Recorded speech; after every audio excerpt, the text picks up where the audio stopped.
Deuteronômio, capítulo 5.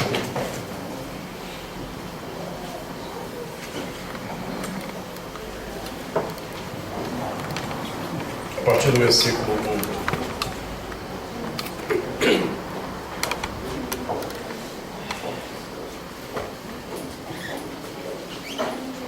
A palavra do Senhor diz: Moisés convocou os israelitas e lhes disse: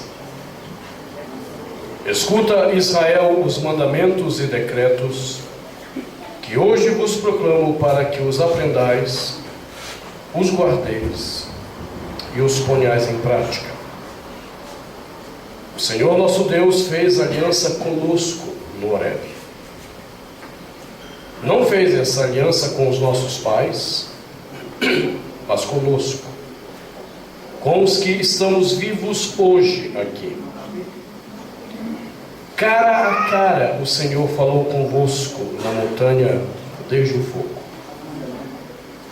Eu era mediador entre o Senhor e vós, anunciando-vos a palavra do Senhor, porque aquele fogo vos dava medo e não subistes a montanha. O Senhor disse: Eu sou o Senhor teu Deus. Eu te tirei do Egito, da escravidão. Não terás outros deuses diante de mim. Não farás para ti ídolos.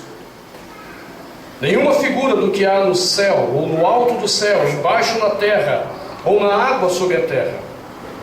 Não te prostrarás diante deles, nem lhes prestarás culto, porque eu, o Senhor teu Deus, sou um Deus ciumento.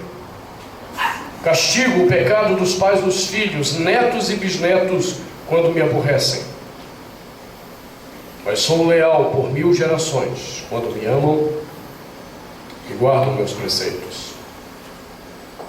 Não pronunciarás o nome do Senhor teu Deus em falso, porque o Senhor não deixará impune quem pronunciar o seu nome em falso. Guarda o dia de descanso, santificando-o como o Senhor teu Deus te ordenou. Trabalha e fazes tuas tarefas durante 6 dias, mas o 7º é dia de descanso dedicado ao Senhor teu Deus. Não farás nenhum trabalho, nem tu, nem teu filho, nem tua filha, nem teu escravo, nem tua escrava, nem teu boi, nem teu asno, nem teu gado, nem o migrante que viver em tuas cidades, para que o escravo e a escrava descansem como tu. Recorda que foste escravo no Egito, e que daí o Senhor teu Deus te tirou com mão forte e com braço estendido. Por isso o Senhor teu Deus te ordena guardar o dia de descanso. Honra teu pai e tua mãe, como te ordenou o Senhor teu Deus. Assim prolongarás a vida, e tudo te correrá bem na terra que o Senhor teu Deus te dará. Não matarás, nem cometerás adultério, nem roubarás, nem darás falso testemunho contra o teu próximo. Palavra do Senhor. Demos graças a Deus. Te louvamos, Senhor, por esse momento em que teu povo entra neste lugar para te adorar. Pedimos, Senhor, que haja graça do teu Espírito agora em nossos corações, para que a palavra que foi lida seja também compreendida. E sendo compreendida, o teu Espírito traga essa palavra ao nosso coração. Comunica, Senhor, esta verdade a nós, para que vivamos de forma piedosa e agradável aos teus olhos o nosso dia a dia, para que vivamos de forma agradável cada dia que o Senhor nos dá, para que vivamos como oferta para ti mesmo, em nome de Jesus. Amém. Podeis assentar.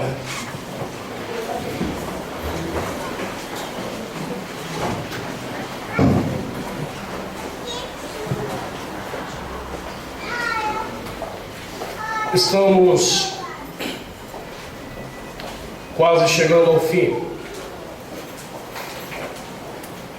daquela série de sermões que foi a mais extensa até agora que eu já preguei na minha vida. Dia 31 de dezembro do ano passado, nós começamos o nosso desafio espiritual de 2013. Deveríamos nesse ano aprender a amar a Deus. Começamos lembrando que não é da nossa natureza amar a Deus. Todo homem nasce odiando ao seu Criador por causa do pecado que opera no seu coração. Ninguém nasce sorrindo para Deus. Todo mundo nasce com os dentes cerrados de ódio contra o seu Criador. E a gente vê isso desde cedo nas crianças, não importa a idade delas. Contrarie a vontade de uma criança e você vê o pecado dela aflorar imediatamente. Quanto mais as coisas santas de Deus. Começamos a examinar então os 10 mandamentos, porque são eles que nos revelam o que significa amar a Deus. E temos visto que estamos longe. Muito longe ainda de termos uma vida que diga: amo ao Senhor integralmente. Todo dia revelamos pecados ainda no nosso coração que nos demonstram como não amamos a Deus plenamente. A única esperança que nós temos é que Cristo esteja no seu coração. Porque o único que pode fazer você vencer o pecado e amar ao Senhor a despeito daquilo que você não quer é Cristo. Começamos então a olhar a última parte desses 10 mandamentos, quando o Senhor nos faz pensar e entender que amar a Deus é manifesto e visível na forma como tratamos uns aos outros, na forma como vivemos o nosso relacionamento com o nosso próximo. E basta você olhar para a maneira como você trata as pessoas que cruzam o teu caminho. Basta você olhar a maneira como você se relaciona com as pessoas que passam pela tua vida. E você vai poder perceber quanto você ama a Deus, o quanto você odeia o Senhor. O problema é que esse juízo não está a nosso encargo. Eu julgo, eu avalio. Deus me deu 6 mandamentos para que eu entendesse isso. Primeiro, honra teu pai e tua mãe. Passamos 4 domingos examinando a implicação desse mandamento. Isso não é fácil. Examinamos então o mandamento que diz: não matarás. Que eu tenho recebido de e-mails e pessoas no Facebook que têm ouvido essa pregação e disse: pastor, eu nunca imaginei que eu fosse um assassino.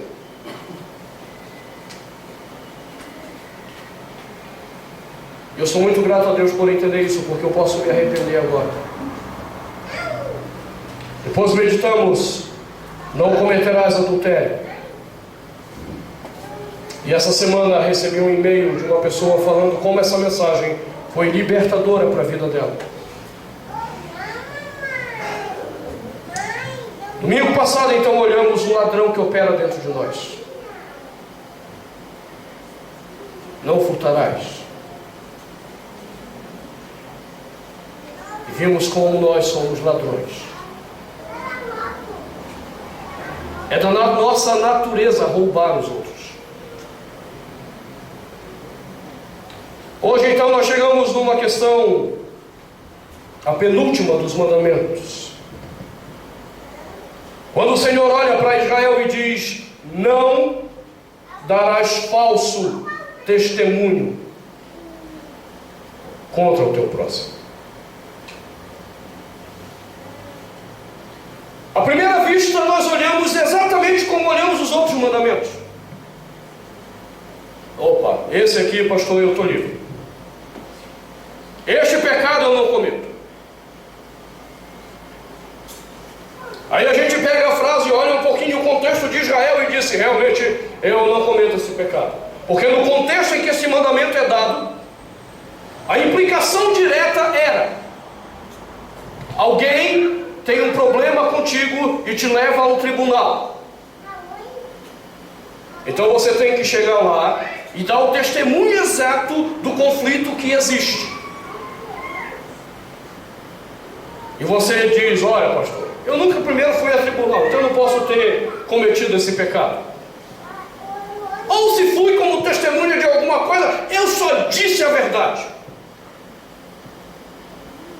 E a gente diz: estou livre desse pecado. O problema é que esse mandamento não se aplica apenas a isso. A primeira questão básica estava atrelada ao testemunho de tribunal, sim, mas em Israel estava atrelada a uma outra questão. Como eu olho, como eu enxergo o meu semelhante e o que eu digo sobre ele. Esse é o problema. Deixa eu dar um exemplo para você entender como isso é grave. Eu canso de ouvir pessoas em aconselhamento que chegam para mim se queixando dos seus casamentos. Pastor, meu marido é assim, assim, assim, assim. Ou, o senhor não conhece a minha mulher. Aquela mulher, ela é assim, assim, assim, assim. Geralmente a pergunta que eu faço é: tem nada de bom nessa pessoa? Não tem nada de positivo no teu esposo, nada de positivo na tua esposa, nada. Aí a pessoa olha para mim e diz assim: veja bem, ele ou ela é assim também, e é assim também, e é assim também, e começa a enumerar coisas positivas que no primeiro momento da conversa ela não disse. Você sabe qual é o problema? É porque ela acabou de pecar contra esse mandamento. Quando eu estou num relacionamento com alguém, não importa se é minha esposa, no caso, não é muito claro isso. Não importa se é minha esposa ou se é seu esposo. Quando eu não olho para essa pessoa e dou um testemunho da integralidade do processo e de quem ela é, eu estou pecando contra o testemunho.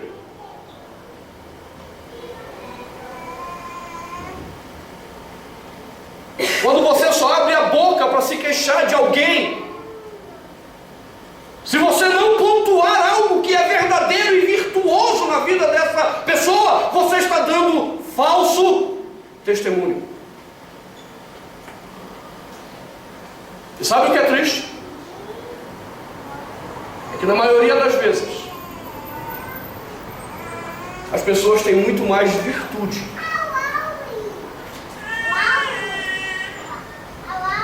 do que pecados. A pessoa de quem falamos mal tem mais virtudes do que a lista de pecados que nós estamos prontos a passar na cara dela, e o que é pior, falar para os outros. Você acabou de dar um falso testemunho, porque essa não é a pessoa. Entenda, eu compreendo bem isso na minha vida, na experiência com meu pai. Quando meu pai pecou, meu pai saiu de casa, meu pai deixou-nos numa situação muito difícil. Se você falasse sobre meu pai, eu só poderia falar do meu pai tudo aquilo que eu detestava nele. Não havia nada e absolutamente nada que prestasse no meu pai. Isso era verdade? Não. Meu pai pecou. Meu pai errou sim contra o Senhor. Ele pecou, errou contra a família dele. Mas quando eu olho para ele somente sob a ótica do pecado dele e não reconheço graça de Deus que opera na vida dele sobre outras coisas, porque se existe alguma virtude na vida de alguém, é somente por causa da graça de Deus que opera sobre bons e maus, sobre justos e injustos.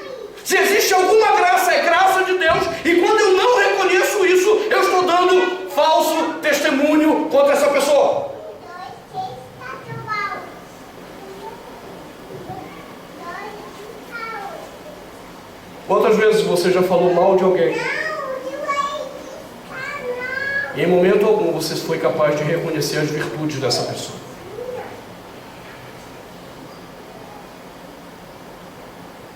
Você entende qual é o eixo da fofoca, da maledicência? O eixo da fofoca é exatamente essa incapacidade de olhar o homem, o ser humano no todo, e só separarmos aquilo que nós detestamos. E então nós damos testemunho daquilo que nós detestamos.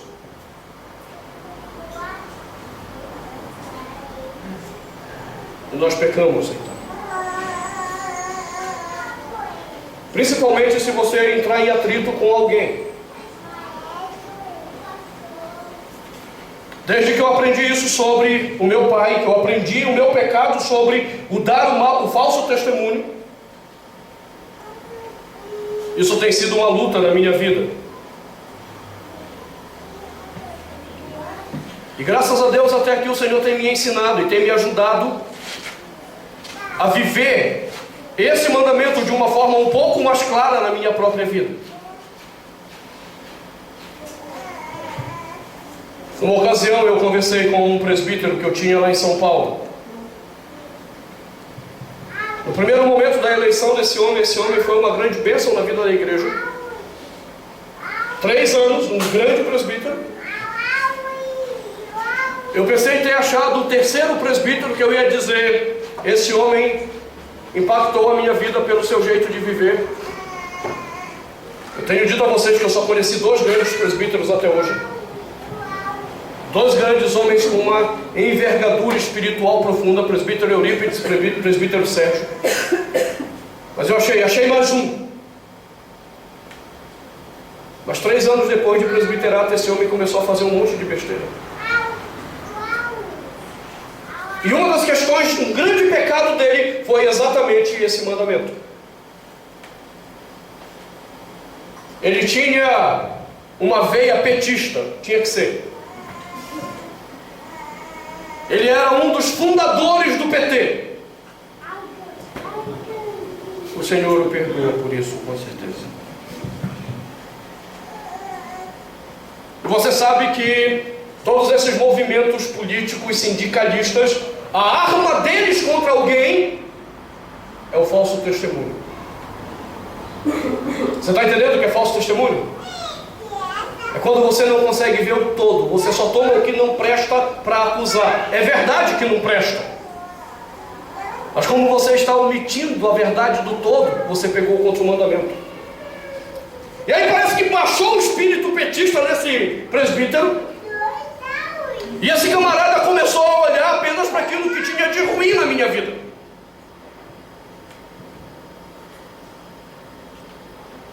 Um dia eu marquei um horário e fui conversar com ele. Eu disse: rapaz, eu preciso entender o que está acontecendo com você. Ele disse: não, pastor, não é nada demais. Mas se você tem alguma coisa contra mim, fale. Eu preciso primeiro entender em que eu possa ter pecado contra você para esse tipo de atitude. E eu entendendo o que eu fiz de pecado, eu quero então poder lhe pedir perdão. Mas me ajude a entender o que foi que eu fiz. Não, o senhor não fez nada. Você tem certeza? Tenho. Tá bom, então vamos orar, vamos. Passou um tempo, ele continuou com a mesma coisa. Eu encontrava alguém: rapaz, acho que o teu presbítero está com raiva de ti, viu? Contei com ele, o homem desandou a falar de ti. Disse: rapaz, que coisa. Aí eu fiz o que Mateus 18, Jesus ensina em Mateus 18. Eu chamei mais uma testemunha, levei um outro presbítero comigo. Um homem que é forte candidato a ser um dos 3 maiores presbíteros que eu conheci. Esse está no caminho de ser um grande presbítero. Presbítero Donizete. E fui com o Donizete lá e conversamos com ele de novo. Ele disse: não tem nada de mal, eu não tenho nada contra o Senhor. Eu disse: meu irmão, você sabe o que me preocupa? É que se você não tem nada contra mim, e você fala mal de mim, então o seu pecado é mais grave contra o mandamento que diz: não darás falso testemunho contra o teu próximo. Porque se não tem nada de errado em mim, na maneira que você me conhece, mas a forma como você fala e o que você fala de mim, então você se tornou um mentiroso. E então agora o problema não é apenas que eu não estou vendo o todo. O problema agora é que eu estou criando uma imagem que não existe. Por alguma razão, ele deixou de ir com a minha cara, deixou de gostar de mim. Eu acho isso normal, irmãos. Eu não peço que você me ame. Eu não peço que você goste de mim. E entenda, eu não tenho a necessidade de que você me ame. Se tem uma coisa que eu sou curado é dessa coisa de codependência do outro. Ai, pelo amor de Deus, me ame. Ai, pelo amor de Deus, me aceite. Não, sinceramente, eu não preciso disso. Eu preciso que Deus me ame. Eu preciso que o Senhor me aceite. Porque sem Ele eu estou no inferno. Você está entendendo isso? Então não tem essa necessidade. Estou acostumado. Agora eu também sei que se você não me ama ou não gosta de mim, eu tenho que amar você pelo menos. Você pode fechar a cara feia para mim, não tem problema. E esse presbítero me ensinou isso. Porque conversamos, pontuamos, e uma coisa que eu disse para ele, disse para ele, irmão, deixa eu só te dizer uma coisa. Mas me responda apenas uma pergunta. Você tem andado comigo em alguns lugares e você tem ouvido como eu te apresento. Como é que eu lhe apresento? Eu disse, o Senhor sempre é muito respeitoso, o Senhor valoriza o meu trabalho como presbítero, o Senhor isso. Eu disse, quando foi que você me viu falando mal de você? Ele disse, nunca. Você já ouviu alguém que você conheceu que disse, olha, o teu pastor falou mal de ti? Ele disse, não. Todos que às vezes eu conheço e que dizem que conheceram o Senhor, dizem, nossa, o pastor falou bem de você. Agora, sinceramente, você acha que eu acredito que você é esse homem santo que eu digo para as pessoas? Não. Se você quisesse aqui cara a cara, eu disse isso na casa dele, cara a cara, eu posso passar uma lista de pecados que eu vejo na tua vida, começando pelo pecado do não dirás falso testemunho. Agora você sabe por que eu não falo isso às pessoas? Porque para mim existem virtudes de Deus na sua vida. E essas virtudes são mais importantes do que os seus pecados. Porque as suas virtudes foram aquelas coisas que Deus já tratou na tua vida e revela a glória dele para outros. E os teus pecados são coisas que Deus ainda está tratando. E eu não sou Deus, não sou eu que vou tratar. Então eu quero valorizar você e olhar você sob a ótica daquele homem que foi tratado por Deus em certas coisas. E eu quero louvar a Deus pela sua vida sobre isso. E aquilo que eu vejo que é pecado na sua vida, que o Senhor mesmo Deus continue tratando. Que o Senhor Deus continue tratando e curando no teu coração. Não sou eu que vou falar mal de você.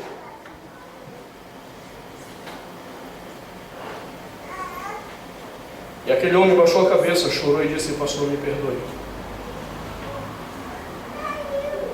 Mas entenda, quando o pecado domina o coração do homem é uma desgraça. Um tempo depois ele apareceu de novo com o mesmo problema.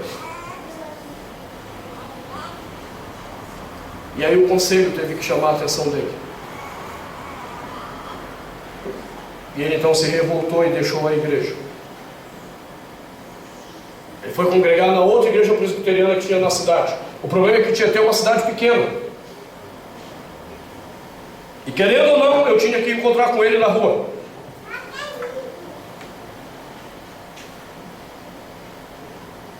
E aí veio o tratamento de Deus no meu coração sobre o que eu acabei de falar para você. Porque eu tinha duas opções. Olhar para esse homem e desprezá-lo. Olhar para ele a despeito do mal que ele falava de mim e amá-lo a si mesmo. E toda vez que eu passava na rua, que eu encontrava com ele, eu o cumprimentava. E ele virava o rosto para mim. Foram 2 anos com essa atitude de rebeldia no coração dele. No coração dele, eu era apenas um hipócrita.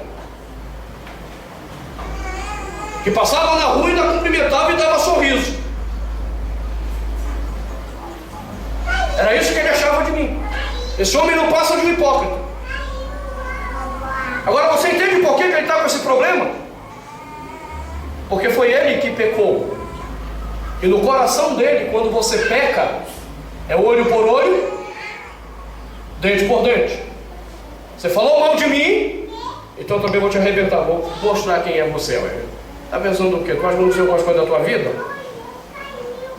O que ele não esperava era: eu peco e o pastor ainda me cumprimenta. Eu peco e o pastor dá sorriso para mim.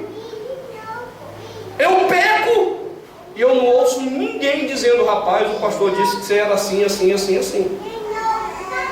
Irmão, uma cidade pequena, 2 igrejas presbiterianas. Você acha que o pessoal não gosta de uma fofoca?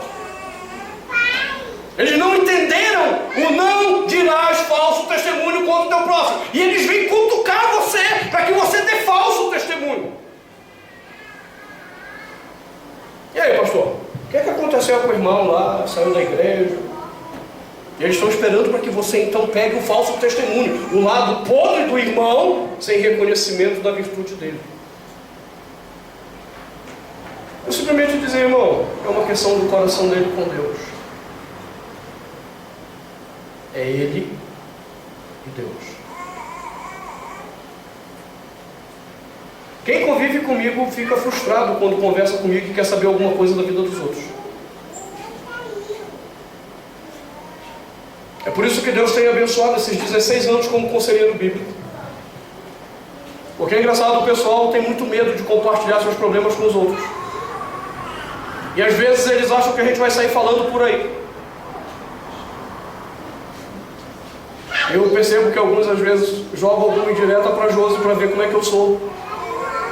Gente que está em aconselhamento chega aí, Josi, você está sabendo o que está acontecendo com a gente? E ela, sinceramente, não.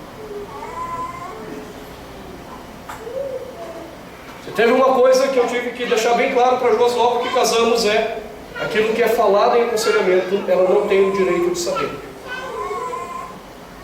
Não tem esse papo, eu sou tua mulher. Ela não tem o direito de saber. Ela tem o direito de saber daquilo que é virtude na vida dos outros, daquilo que é positivo, mas não falar mal de alguém. Todas as vezes que você faz isso, que você começa a xingar alguém, falar mal de alguém, você está pecando diretamente contra a Escritura.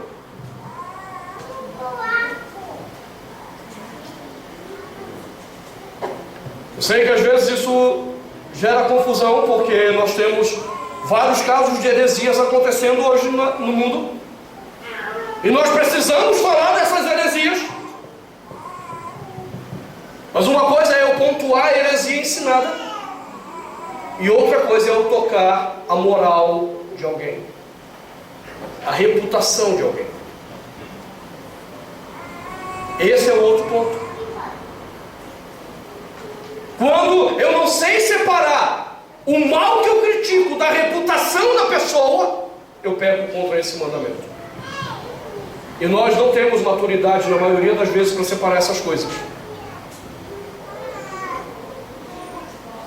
Às vezes, um espírito fariseu me consome, e vocês já perceberam isso em alguns momentos.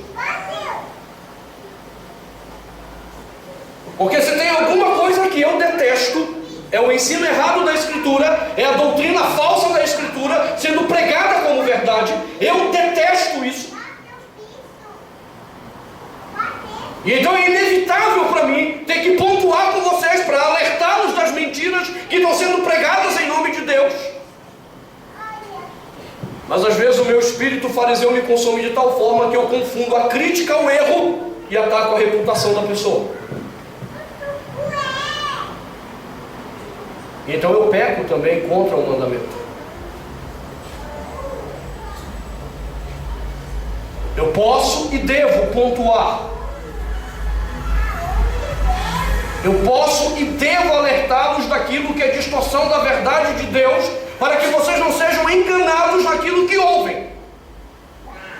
Mas eu peco contra o Senhor quando eu começo a atacar a reputação da pessoa. Primeiro, porque eu nem conheço essa pessoa no seu dia a dia. Entenda, isso não justifica o erro dela, não justifica o pecado dela de distorcer a palavra de Deus, mas não justifica meu erro também de atacar a reputação de alguém que eu nem conheço. E mesmo que conhecesse, não teria o direito de falar mal. Então vira e mexe, às vezes termina o culto, termina o sermão, eu preciso sentar ali, baixar a cabeça e dizer: Senhor, me perdoe, hoje eu quebrei o mandamento, não dirás falso testemunho contra o teu próximo.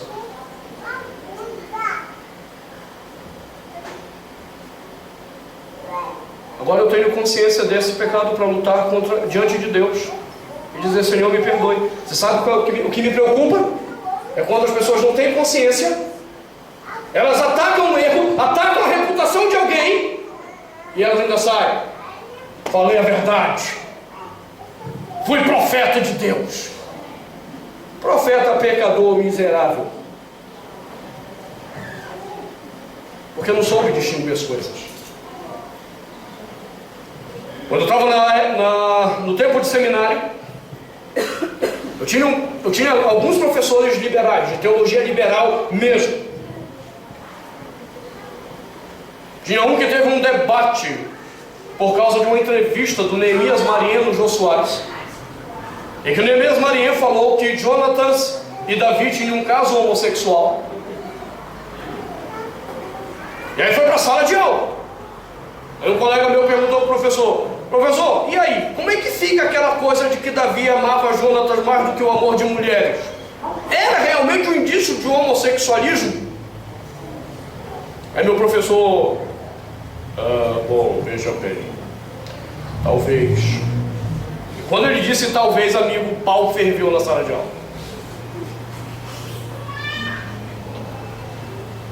Então eu vivi nesse contexto. E esse não era o pior. Tinha um outro professor que era pior em liberalismo teológico. Eu já mencionei a vocês que nós quase saímos num braço na sala de aula por causa de uma heresia braba dele. E então eu cheguei naquela semana orgulhoso de mim mesmo, um defensor do Evangelho, um defensor da doutrina bíblica, e fui falar para o pastor da igreja que eu trabalhava como seminarista lá em Porto Feliz. Contei com muito orgulho a defesa do Evangelho. Quase terminou em vias de fato, no tapa. Como Deus é glorificado nisso, né? Coisa linda. Em nome da verdade, a gente quebra a cara do outro por causa do Senhor. E aí esse pastor olhou para mim e disse assim: Williams, sinceramente eu admiro muito o seu amor por Cristo e a palavra de Deus. Eu admiro muito a sua defesa das Escrituras. Mas eu não consigo compreender como isso te leva a atitudes desse tipo, porque elas não são justificáveis. E você precisa aprender a separar pessoas de ideias. Ideias erradas, pecaminosas, nós combatemos. Mas a pessoa, mesmo a pessoa que te ensina errado, nós temos que amar. E aquilo para mim foi um tapa. E foi ali que eu comecei a entender como eu quebrava esse mandamento.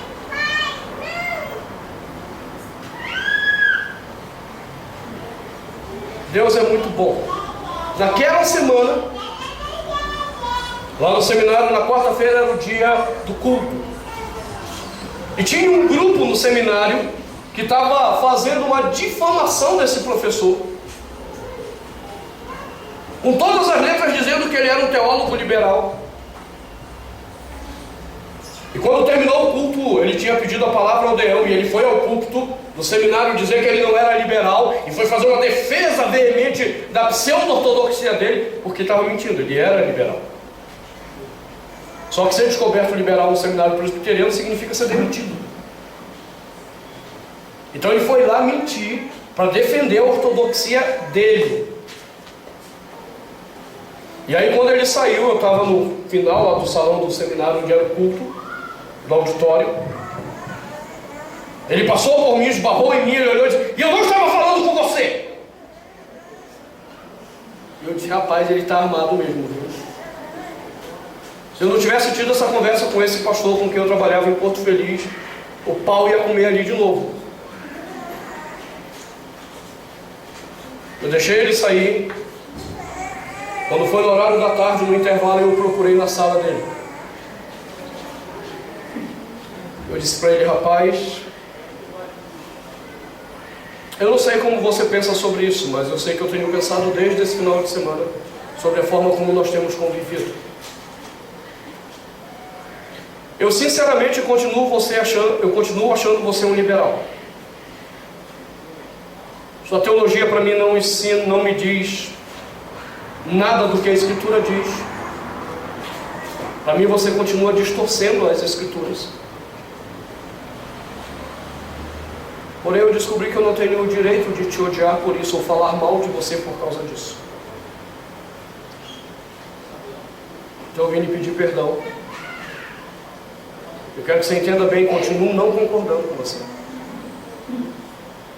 Meu pedido de perdão não é porque agora eu estou achando que você está falando a verdade. Você sempre vai ter um opositor em mim na sala de aula.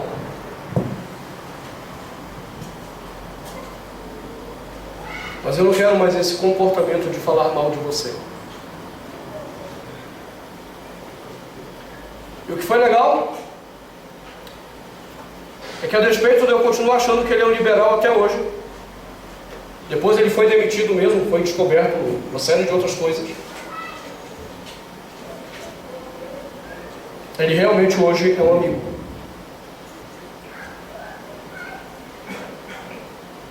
Discordar de você não me dá o direito de falar mal de você. Discordar de você significa que eu não concordo com o que você pensa, ou talvez com o que você ensine. Mas eu não tenho o direito de atacar a sua reputação, porque isso é dar um falso testemunho a seu respeito. E se no frigir dos ovos você ainda não conseguir ver nada que preste nessa pessoa, você ainda tem que ver nela a imagem de Deus. E por causa da imagem de Deus, você não pode falar mal de alguém. Por causa da imagem de Deus na pessoa, que é ofendida quando você fala mal de alguém e provoca a ira do Senhor contra você, por causa da imagem dele no outro. Se há algo que você detesta em alguém, o caminho de Deus não é falar mal, é orar por essa pessoa. Ame o seu inimigo, ore pelo que te persegue. Rapaz, o que tem de gente que eu não vou com a cara, e a despeito disso o Senhor diz que eu tenho que orar por ela e amá-la. Você sabe o que é bacana? É que quando Deus me permite conviver com algumas pessoas que no primeiro momento eu não vou com a cara, um tempo depois eu tenho que morder a língua e dizer ao Senhor, chegar ao Senhor e dizer: me perdoe, eu fiz juízo dessa pessoa, pequei contra ti.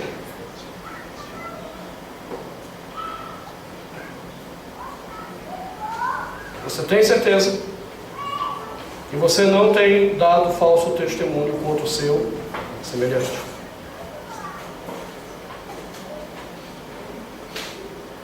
Você tem certeza que diante de Deus a sua vida será encontrada íntegra, com respeito ao próximo, a partir daquilo que você fala dos outros?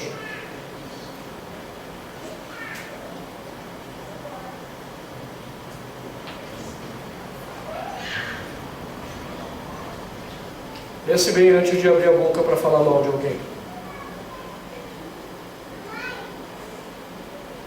Eu quero apenas concluir isso lembrando que o apóstolo Tiago, não um dos 12, mas o irmão do Senhor, nos diz sobre isso na sua carta, ou no seu texto. Tiago, capítulo 4,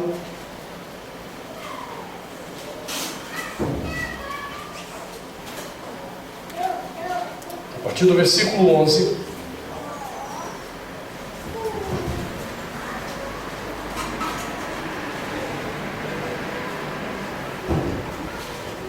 Irmãos, não faleis mal uns dos outros. Quem fala mal do irmão ou o julga, fala mal da lei. Do que Tiago está falando? Quando você fala mal de alguém, você está falando mal da lei. Que lei? Não dirás falso testemunho contra o teu próximo. Quando você fala mal de alguém, você está dizendo para Deus: o Senhor está errado. Eu falo o que eu quiser, a boca é minha, eu digo o que eu quiser. O Senhor te dirá: a boca não é tua, a fala fui eu que te dei.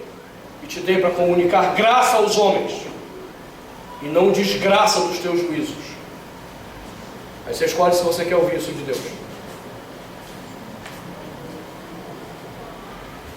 Quem fala mal do irmão ou julga, fala mal da lei e a julga.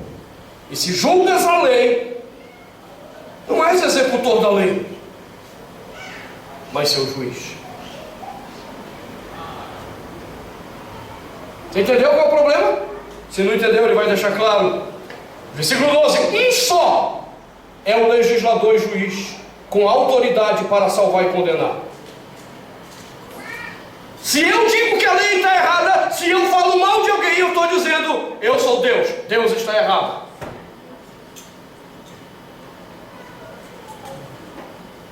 Eu julgo, Deus está errado. E Tiago é bem direto, ele diz: só tem um legislador e juiz, com autoridade para salvar e condenar. Quem és tu para julgar o próximo?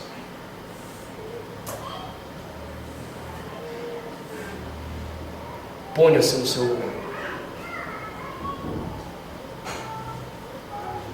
Discordar de alguém pela maneira que ela pensa, ou a maneira como ela vive, não te dá o direito de falar mal dessa pessoa, atacar a reputação. Não pensar a pessoa no todo e falar mal apenas daquilo que te incomoda é pecar contra a lei de Deus, e é ser juiz, é ser Deus. Por isso, aos olhos de Deus, isso é pecado grave. Porque quando eu faço assim, eu descarto Deus para ser um novo Deus. Você tem certeza que você ama o Senhor? Se você amar ao Senhor, você deixa que o Senhor julgue. E você para de falar mal. E começa a valorizar o que há de positivo na vida do outro. Principalmente se for próximo teu. Se for teu esposo, for teu filho, for tua esposa.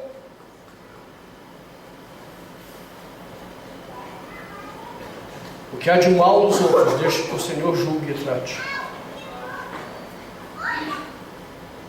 Você não precisa atacar a reputação de ninguém. Se você ama o Senhor, você fará isso. Se você não ama o Senhor, você exclui Deus e diz: deixa que eu controlo o negócio, o Senhor não entende mesmo nada dessas coisas. Feche seus olhos.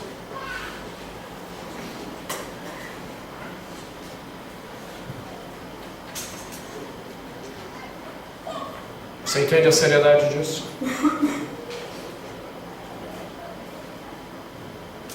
De quantas pessoas você falou mal essa semana? Quantas pessoas você julgou no teu coração, condenou?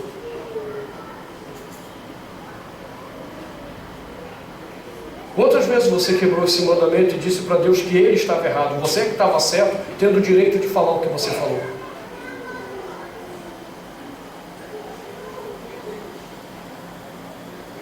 Todas as vezes que eu descubro o pecado no meu coração, a única coisa que me consola é que tem um Deus que é capaz de me perdoar, tratar o meu coração e me fazer crescer a imagem do Filho amado Jesus. Mas Ele só faz isso por meio do arrependimento. Então esse é o convite de Deus nessa noite, que você se arrependa. Que você faça com o Senhor o voto de calar a boca quando tiver de falar mal de alguém. E só abrir a boca para abençoar a vida de alguém, ainda que seja orando com ele.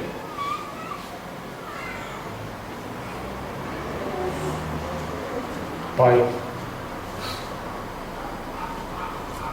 em nome de Jesus te buscamos nessa hora, reconhecendo a seriedade dos nossos pecados e a forma como te ofendemos, a forma como ofendemos ao Senhor atacando o outro,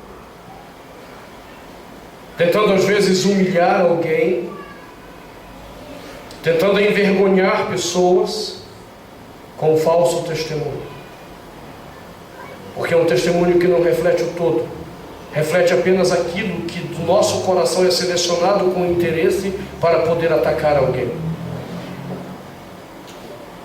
Então nós pedimos ao Senhor que nos perdoes. Tu sabes quantas vezes eu tenho chegado a Ti pedindo que me perdoe e me ajude a tratar disso no meu coração.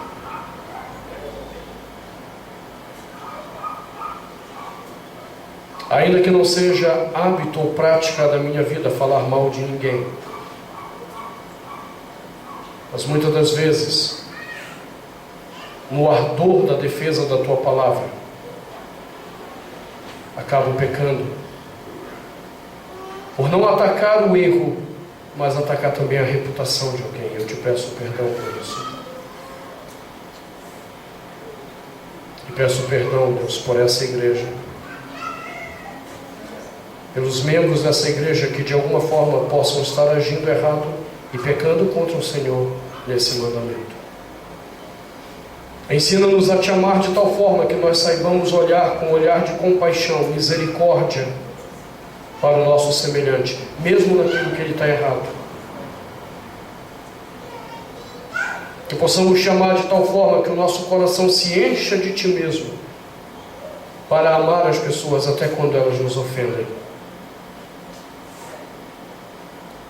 Eu suplico essa graça ao Senhor em nome de Jesus, pois somente em Teu Filho temos graça e perdão das mazelas dos nossos corações. Te pedimos isso em nome de Jesus. Amém.